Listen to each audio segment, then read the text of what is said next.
Lucas 15. Nós vamos ler uma das parábolas mais, para mim, a mais linda da Bíblia, e uma das histórias mais comentadas em todo o mundo, conhecido de todas as pessoas. A chamada parábola do filho pródigo. E eu fui muito abençoado. Acho que nessa caminhada cristã eu já ouvi umas 30 mensagens sobre essa parábola. E cada uma delas eu aprendi coisas novas. Porque ela é muito rica. E agora, ao estudá-la, eu aprendi outras coisas novas que eu queria deixar no seu coração para te abençoar nesta noite.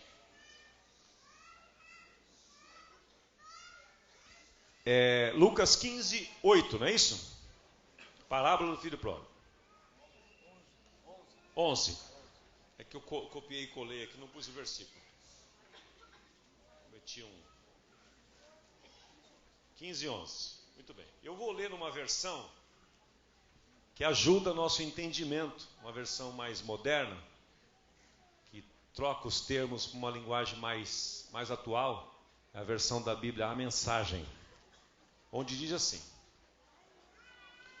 ele contou outra história. Por que outra história? Porque a parábola do filho pródigo, ela aparece num trio de parábolas. A da ovelha perdida, da dracma perdida e agora a do filho pródigo. E Jesus estava ensinando princípios, isso que eu estava falando para você de princípios, que são transformadores na vida de todos, e é por isso que o evangelista Lucas registra assim. E ele contou outra história, outra parábola, né? Dizendo, palavras de Jesus: um homem tinha 2 filhos. Quantos filhos ele tinha? O mais novo disse ao pai: quero minha herança agora mesmo. O pai então dividiu a propriedade entre os 2 filhos. Ele tinha 2 filhos, foi dividir a herança, ele dividiu para os 2. Não passou muito tempo e o filho mais novo arrumou as malas e foi morar num país distante. Não quis mais ficar na casa do pai. Não quis mais se relacionar com o pai. Rompeu com o pai. Foi para distante. Distante dos olhos do pai, distante dos conselhos do pai, distante das orientações que o pai dava. Ele queria viver a sua vida. Deu o seu grito de liberdade, como alguns fazem. Não quero dar satisfação para ninguém, não quero, sou adulto, sou dono do meu nariz, sou dono do meu destino, dá minha parte na herança, e foi para um país bem distante. Por ser indisciplinado e esbanjador, desperdiçou tudo o que possuía. Estava já sem recurso nenhum, quando uma seca, uma crise devastou aquele país, e ele começou a passar necessidades. Um cidadão o contratou para cuidar de porcos. E para piorar, ninguém lhe dava nada. Ele chegou a passar tanta fome que teve vontade de comer a lavagem dos porcos. Olha que situação chegou. Isso o fez cair na realidade. E ele pensou: os empregados do meu pai, os empregados, ele não está nem comparando com o filho, o irmão dele. Os empregados do meu pai têm pelo menos 3 refeições por dia. E eu estou aqui morrendo de fome. Falou para si mesmo. Sabe aquela hora que você para e começa a conversar consigo mesmo? Momento de reflexão, momento de lucidez. Você para e fica pensando: o que eu estou fazendo com a minha vida? Se eu continuar assim, onde será o meu destino? Será que tomei a decisão certa? Que benefícios eu tive até agora? Foi esse momento que a psicologia chama de insight, né?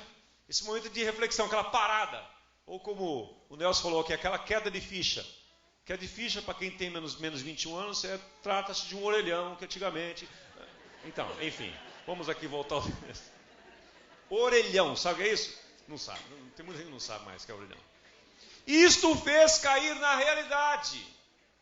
Ele pensou, os empregados de meu pai têm 3 refeições por dia, eu estou aqui morrendo de fome. Já sei. Vou voltar para a casa do meu pai, vou procurá-lo e vou dizer: Pai, pequei contra Deus e contra o Senhor. Pai, eu não mereço nem ser considerado seu filho. Pai, ser um dos seus empregados já está muito bom para mim. Pensou, ensaiou o discurso, decidiu, resolveu, levantou-se e foi. Decidido, levantou-se e tomou o caminho de volta para casa. Ele ainda estava bem longe. Na estrada, quando o pai o avistou.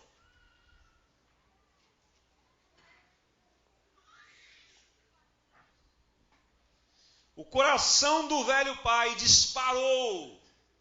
E ele correu para abraçar e beijar o seu filho. E o seu filho então começou o discurso. Abre aspas. Pai, pequei contra Deus e contra o Senhor. Não mereço ser chamado de seu filho outra vez. Reticências tem na minha Bíblia. Por quê? Porque o pai não deixou ele concluir o discurso.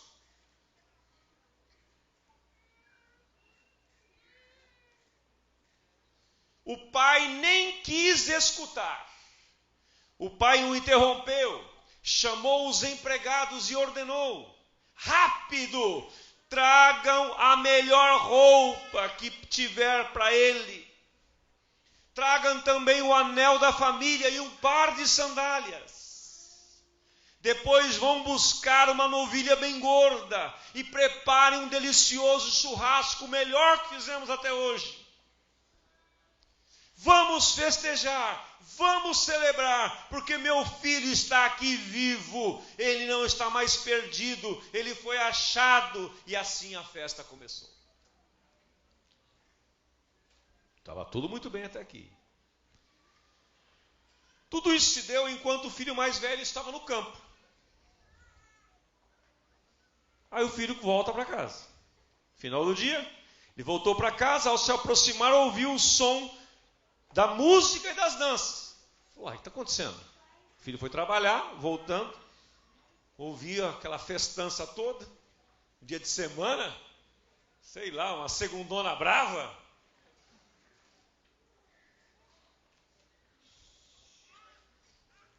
Ao se aproximar, ouviu o som da música e das danças, intrigado, perguntou a um dos empregados: o que está acontecendo? Ele contou a novidade. Seu irmão voltou para casa.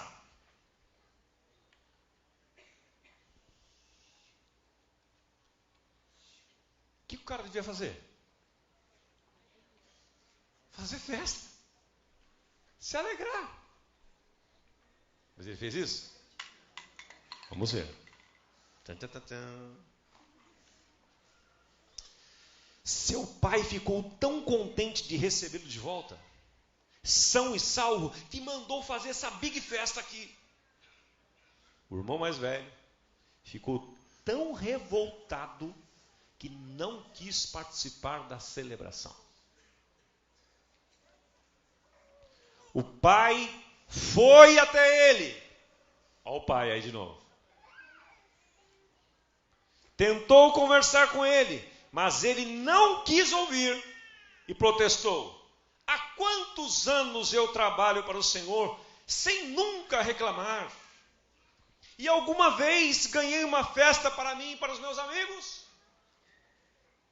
Agora, esse seu filho aí, que desperdiçou todo o seu dinheiro com prostitutas, aparece aqui e o Senhor me dá uma dessa, dá uma festa para ele. Você não tem juízo, pai. O pai respondeu: filho, você não entende. Você está comigo o tempo todo. Tudo que eu tenho é seu. Mas este é um momento muito especial. Precisamos celebrar. Sabe, meu filho, seu irmão, ele falou assim, ó, seu filho, não é? Seu filho. Agora o pai fala assim, seu irmão. Sabe por que eu estou fazendo essa festa? Porque o seu irmão estava morto, mas agora está vivo. Ele estava perdido, mas ele foi encontrado. Diga aleluia. Espírito Santo de Deus, toma essa verdade tão simples e aplica ao nosso coração nesta noite, para que todos aqueles que estão distantes da casa do Pai neste auditório, Senhor, recebam hoje o amor do Pai e sejam constrangidos por este amor, tocados na sua alma e no seu espírito, e voltem para o relacionamento com o Pai, em nome do Senhor Jesus. Amém. Lições que podemos aprender com essa palavra. Primeira, 4 lições. Primeira, a ênfase desta parábola, ou dessa história, a figura central desta parábola é o Pai. A palavra pródigo, ela tem significado duplo. Fazia tempo que eu não vi uma palavra que tenha significado duplo. Porque às vezes as palavras têm um significado e aí tem vários sinônimos. E é interessante, se você for olhar no dicionário, e eu tomei essa curiosidade, que eu gosto de ver o significado das palavras, porque quando eu vejo o significado da palavra, meu entendimento amplia. Por isso que eu leio várias versões da Bíblia. Que às vezes você vê uma palavra na Bíblia lá, a concupiscência da carne. O que é isso? Você tem que olhar o dicionário. Então eu leio a Bíblia mais de uma versão mais ortodoxa, mais tradicional, e leio também as Bíblias mensagens, as NVIs e outras versões mais modernas. Para não deixar no ar aí, concupiscência significa desejos. E a palavra pródigo tem 2 significados. Tem um positivo e um negativo. A palavra pródigo tem o significado de esbanjador, perdulário, gastador. E tem também o significado de generoso. Generosidade extrema. Generosidade sem fazer conta. Sabe aquele cara que não faz conta? Ele é generoso, eu não sei quanto é. Vamos lá. Aquele cara que te convida para almoçar e não olha o cardápio pelo lado direito, olha pelo lado esquerdo. Porque o lado direito, certo? O que tem no lado direito do cardápio? O preço. O perdulário, esse pródigo que te chama para jantar, ele olha o cardápio, ele não quer nem que você olhe o lado direito, olha o lado esquerdo aí. Escolhe o que você quiser. Você fica até constrangido. É aquele cara é aquela pessoa que a generosidade dela é algo extremo. É algo que beira, entre aspas, beira a irresponsabilidade. Veja bem, o pródigo tem os 2 significados. Esse título, a parábola do filho pródigo, não é um título inspirado. Foi os homens que colocaram, não tem inspiração divina aí não. Jesus contou a história do pai. É a história do pai, que tinha 2 filhos. A figura central, a primeira coisa que nós podemos aprender com essa parábola, que a figura central desta parábola é o pai. E Jesus estava contando aí para ilustrar, fazer uma analogia de quem é o nosso Pai Celestial. Nosso Pai Celestial é um esbanjador. é um generoso e responsável. Por isso que o Francis Chan escreveu um livro, O Louco Amor. Ele ama incondicionalmente. Ele ama irresponsavelmente, entre aspas. É o amor do nosso Pai. A palavra pai aparece na versão da Bíblia Revista e Atualizada 12 vezes. Nesse contexto aí. 12 vezes. Pai, 12 vezes. A figura central é o pai. Que pai é esse? É o pai pródigo. É aquele que reparte. É aquele que doa. O pai, foi o pai quem avistou o filho de longe, não foi o filho que avistou o pai. E lembre-se, o filho estava fora de casa há muito tempo. Ele chegou como um maltrapilho. E o pai reconheceu o filho de longe. Isso é maravilhoso. E eu tenho para mim que esse pai ficava todos os dias na expectativa de que o filho iria voltar. Eu acho que o pai acordava e pensava assim, será que é hoje que meu filho vai voltar? Ele ficava antenado, porque foi assim que a Bíblia diz que ele avistou o seu filho de longe. E ele o reconheceu de muito longe. Talvez quando ele viu aquela pessoa, aquele homem vindo na direção, naquela estrada talvez, ele pensou, aquele andar eu conheço. Porque o seu pai conhece você pelo seu andar. O seu pai celestial conhece você pelo seu cheiro. Ele conhece você pelos seus tiques nervosos.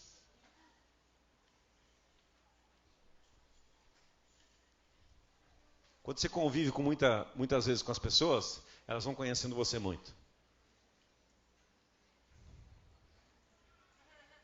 Quando meu filho chega em casa, eu sei que ele chegou.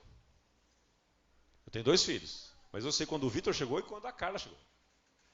A maneira como o Vitor abre a porta é inconfundível. Certo, Cláudio? É inconfundível. Delicado. Não importa se é meia-noite. Não importa. 1h da manhã, não importa.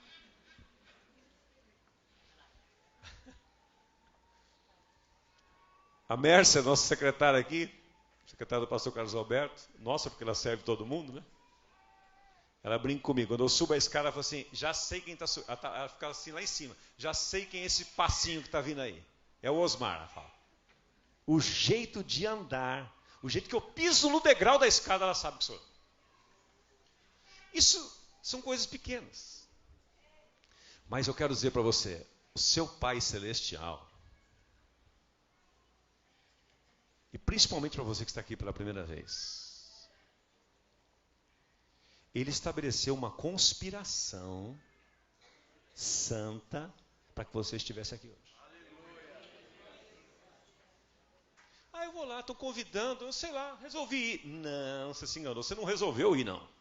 Você não resolveu vir, você foi trazido. Você foi quase que abduzido para cá. Por quê? Por causa deste amor. Esse amor desse Pai por você é tão maravilhoso, que Ele tem usado pessoas para ir atrás de você. Tem levantado o que nós chamamos aqui de agentes de paz que foram até sua casa. Caras, pessoas que estão vivendo problemas, vivendo crise, estão desempregados, estão com dificuldade, às vezes estão com dificuldade maior que a sua, mas vão lá semanalmente na sua casa para levar uma palavra de encorajamento para você. Não são eles são agentes. É o Pai Celestial que está indo através deles, porque Ele ama você, conhece você pelo seu nome. Aliás, o Salmo 139 diz que Ele conhece você enquanto você estava sendo formado no ventre da sua mãe. Ele conhece o seu jeito de andar, conhece o seu cheiro, conhece tudo. Por isso que o rei Davi dizia num dos salmos, para onde me irei desse Deus? Para onde que eu vou fugir? Se eu fizer a minha cama lá no penhasco, ele está. Se eu for para o fundo do mar, ele está também. Se eu for para o inferno, até lá ele é capaz de buscar-me. Esse é o pai. O coração do pai disparou ao ver seu filho retornando. O pai foi quem correu em direção ao filho. O filho estava vindo, ensaiando o discurso. Lembra da cena? Já sei o que eu vou dizer. Vou dizer, pai, pequei contra os céus e contra ti, não sou digno de ser chamado teu filho. Pai, eu já estou feliz da vida que o Senhor me tratar como um empregado. Se eu puder viver, morar lá naquele galpão, lá onde ficam os empregados, lá na casa do caseiro, né, irmão? Lá na casa, eu já estou feliz da vida de morar lá no quartinho, lá na casa, o quartinho do fundo da casa do caseiro, já estou feliz. Não sou digno de ser chamado teu filho. Ele vem saindo do discurso, e o pai sai correndo na direção dele. Tudo começa com o pai. Sai para quê? Para o acusar, né?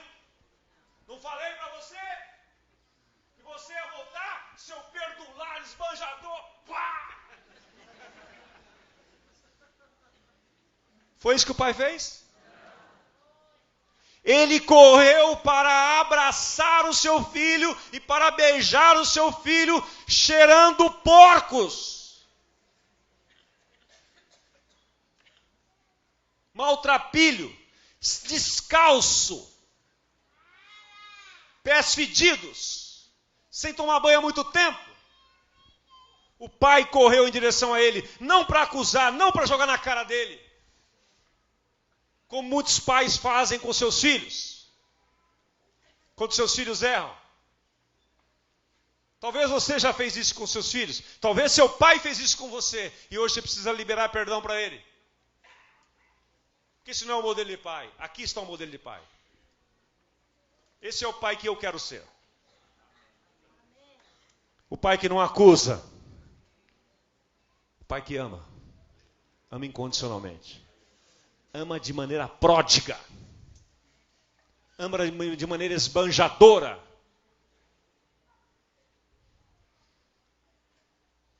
Eu quero ser um pai que os meus filhos tenham o prazer de morar na minha casa. E quando se casarem, tenham o prazer de voltar para a casa do pai.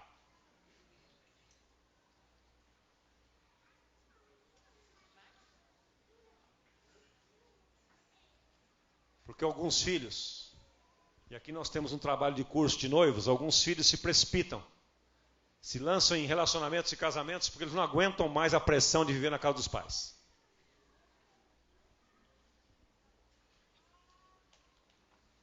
Eu quero ser um pai agradável.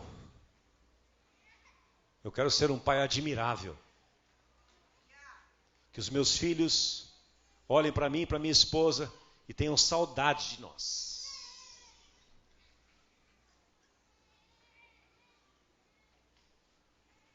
Nós estamos com uma filha morando fora por alguns meses. Mas nós falamos com ela pelo FaceTime, pelo menos umas 2 vezes por dia. E às vezes é ela que liga. Liga da rua. Oi pai, tudo bem? O que você está fazendo? Falei nada, estava esperando você ligar. Não importa o que eu estava fazendo. Paro tudo. Dá para falar agora? Claro que dá. Tem hora que não dá. Não estou exagerando, tem hora que não dá, exatamente. Mas faço questão de atendê-la. Para dizer para ela que ela é amada, que ela é prioridade. Quando meus filhos me mandam uma mensagem no grupo do WhatsApp da família, eu respondo, nem caiu, já respondo. Para dizer, vocês são prioridade para mim. Porque eu quero que os meus filhos, quando forem adultos, ainda mais casarem, eles tenham prazer. Sintam saudades e nunca queiram se distanciar de nós pais. O pai não jogou na cara do filho palavras de acusação quando ele começou a sua confissão. Era a hora, né? Pai, sabe o que é pequei contra o Senhor? Pecou mesmo, você é safado, falei para você. Aliás, falei para o seu irmão, falei para todo mundo aqui, falei de você, falei que isso ia acontecer. Agora, vai começar lá da casa dos porcos. Essa é a justiça humana.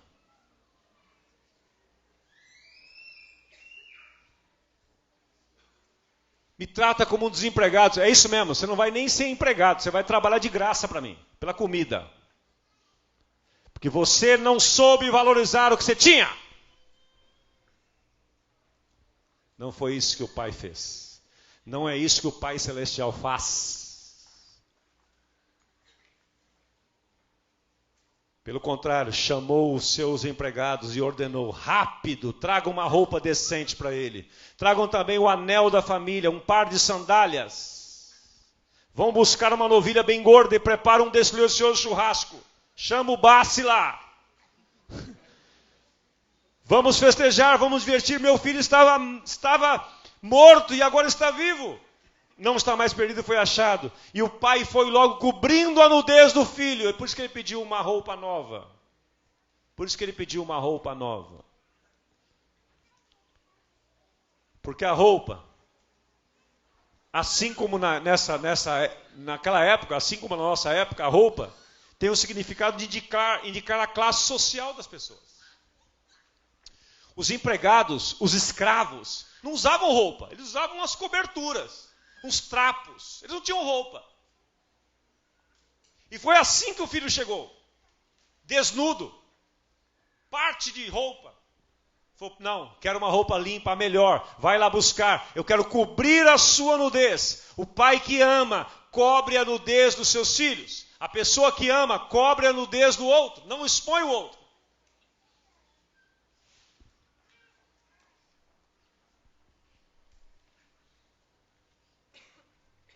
Quando o pai pediu essa roupa nova, ele estava dizendo: você não será apenas um jornaleiro, não, um escravo, não. Você continua sendo meu filho, e restituiu o seu filho na posição de filho. O pai foi logo também restituindo aquilo que Satanás tentou roubar do seu filho. Traga o anel da família. O anel significa símbolo de autoridade. Lembra daquelas cenas dos filmes antigos que os caras pegavam o anel assim? E servia como assinatura deles?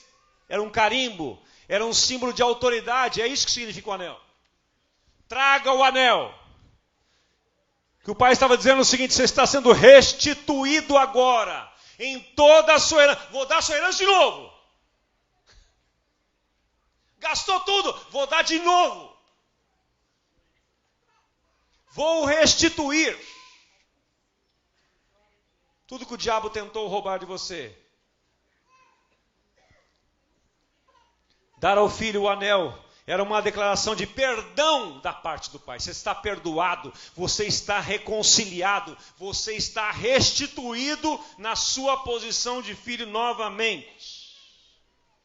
E o pai foi logo, o terceiro item, terceiro e último, o pai foi logo providenciando proteção para o seu filho, para a nova caminhada. Ele falou assim: traz sandálias novas para ele.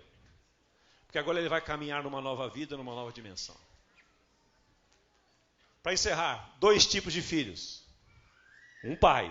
Enfatizei o pai, porque essa é a figura central. Esse pai tinha 2 filhos. O mais novo, indisciplinado, esbanjador, ingrato, individualista. Quero viver a minha vida. Consequentemente, passou fome, se arrependeu e voltou para o pai. O segundo filho, o mais velho, confiava na sua própria justiça. Era a figura do religioso. Não sou como seu filho. Esse seu filho apontou para o outro. A figura do religioso. E aqui dentro hoje, nós temos as 2 figuras. Os perdulários, os esbanjadores, aqueles que em um determinado momento da sua vida foram ingratos. Deixaram a convivência com o pai. Gastaram tudo que tinha. Sorveram tudo, até o talo. E estão hoje deprimidos, tristes, sem esperança. Porque jogaram fora tudo que tinham. Esse é o primeiro filho. Mas graças a Deus que esses filhos estão aqui hoje. E tem o segundo filho. Aquele que estava sempre dentro de casa, mas nunca se apropriou de nada. E o pai disse: tudo que o senhor tem, tudo que eu tenho é teu. Sabe, meus irmãos,